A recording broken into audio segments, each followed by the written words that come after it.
কেন ওরা last time যখন আক্রমণ করলো এতটা রিস্ক নিয়ে কেন, মানে খুব তো বেশি দিন কন্টিনিউ করতে পারিনি, তাহলে কেন এত রিস্ক নিয়ে এই ডোনাল্ড ট্রাম্প এই কাজটা করতে গেল? তো খসড়া আসলে চুক্তি তো হয়েছিল, মানে থেমে তো না, গিয়েছিল, ডোনাল্ড ট্রাম্প কিন্তু ডোনাল্ড ট্রাম্পের বেদনাটা হলো এইটা, হরমুজ প্রণালী, হরমুজ তো দিবে না ইরান, খসড়া দিবে দিয়া না। কথা বলছে। আর আরেকটা জিনিস আপনাকে আমি বলেছি কিনা জানি না, ডোনাল্ড ট্রাম্প কিন্তু ব্যবসায়ী, he is a businessman and he has hmm a hmm very good connection with the oil companies of America. সে যেটা করে, হুম ওই মাঝখানে যুদ্ধ এখন বন্ধ রাখছে, রাখার ফলে তেলের দামটা কিন্তু কমছে। এখন তার সাথে হুম ব্যবসায়িক সূত্রে যেসব তেল কোম্পানি আমেরিকার আছে তাদেরকে এই হুম সুযোগটা দেয়, তখন তারা সস্তা দামে তেল কিনতে থাকে। তেল কেনার হুম পরে তারা আবার সিগন্যালিং করে যে আমরা যা কিনার কিনে ফেলছি এখন। হুম তখন আবার আমেরিকা একটা আক্রমণ করে, একটা যুদ্ধ বাদে আবার তেলের দামটা বাড়ায়। ওই বাড়তি সময়টা আবার তখন আমেরিকান তেল কোম্পানিগুলো সস্তা দামে যেই তেল কিনছিল যুদ্ধবিরতির সময়, সেটা আবার দামে অধিক দামে বিক্রি করে যুদ্ধ চলাকালীন সময়। This is the strategy of business of Donald Trump, because Donald Trump is connected with the well companies of America. তার ফ্যামিলি এই বিজনেসের সাথে জড়িত। আমেরিকা লোকজনের সবচেয়ে দুর্ভাগ্য যে একটা হুম নিরেট টাকা পয়সা ছাড়া চিনে না কিচ্ছু, একটা অনৈতিক ব্যবসায়ীকে, অনৈতিক, তার যার কোনো নীতিবোধ নাই, ব্যবসায়ীকে হুম আমেরিকা তাদের প্রেসিডেন্টের পদে বসাইছে। This is a very serious disaster in American national life, no doubt about ইট।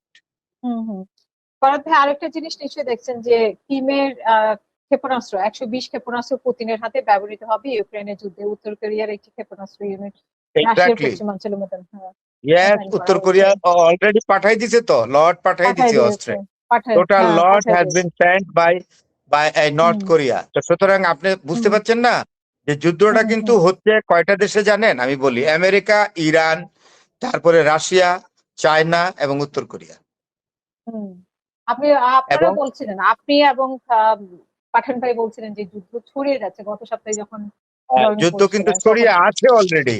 আপনি কি ছড়িয়ে মনে আছে, করেন হ্যাঁ। চায়না কিন্তু ওয়ারফিল্ডে আছে? চায়না ওয়ারফিল্ডে হুম আছে, হুম হুম ওয়ারফিল্ডে আছে কৌশলগতভাবে, মানে হুম ইনডাইরেক্টলি টোটাল ওয়ারফিল্ডে চায়না কিন্তু লিড দিচ্ছে এখন। এবং রাশিয়া এবং চায়না কিন্তু ইরানকে লিড দিচ্ছে, এবং উত্তর কোরিয়া তো রেডি।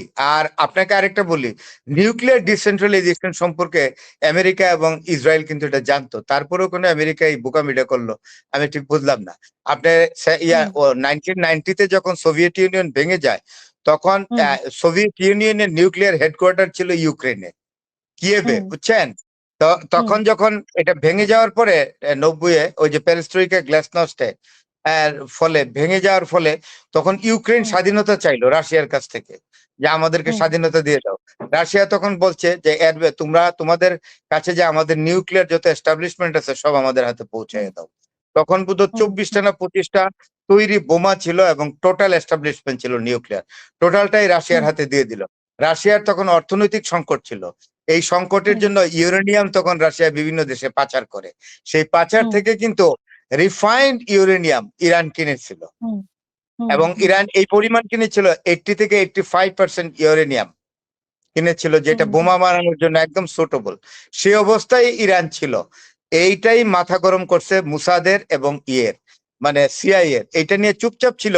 কিন্তু পরে যখন ইরান প্রসিড করতেছে যে বোমা বানাবে ইরান, এছাড়া উপায় নেই।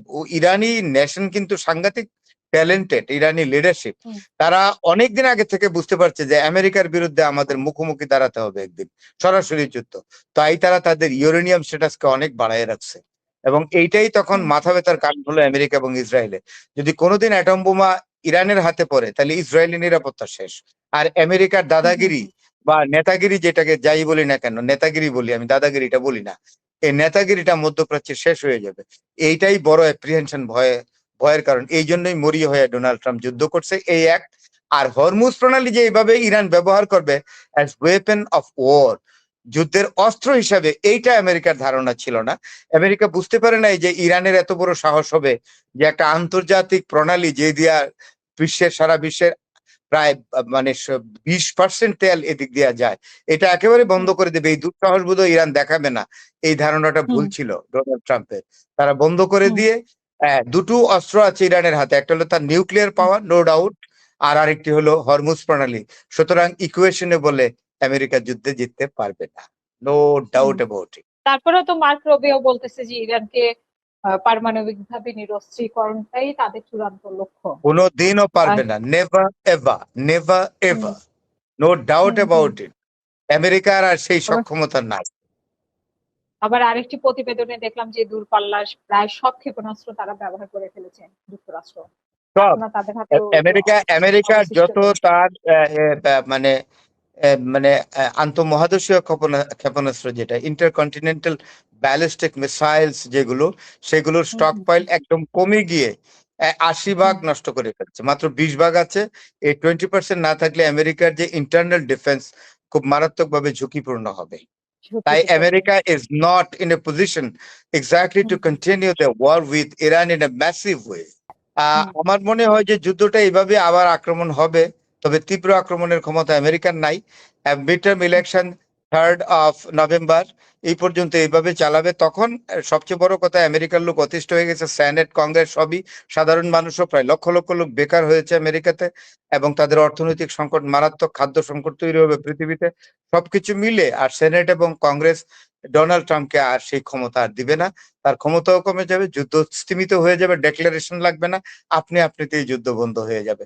আমরাও এটা চাই, ইরান জয়ী হবে এবং এই যুদ্ধের পরে ইরান পৃথিবীতে চতুর্থ পরাশক্তি হিসাবে আবির্ভূত হবে। পৃথিবীর সমস্ত যে জিওপলিটিক্যাল ম্যানেজমেন্ট, যেটা টোটালি চেঞ্জ হয়ে যাবে।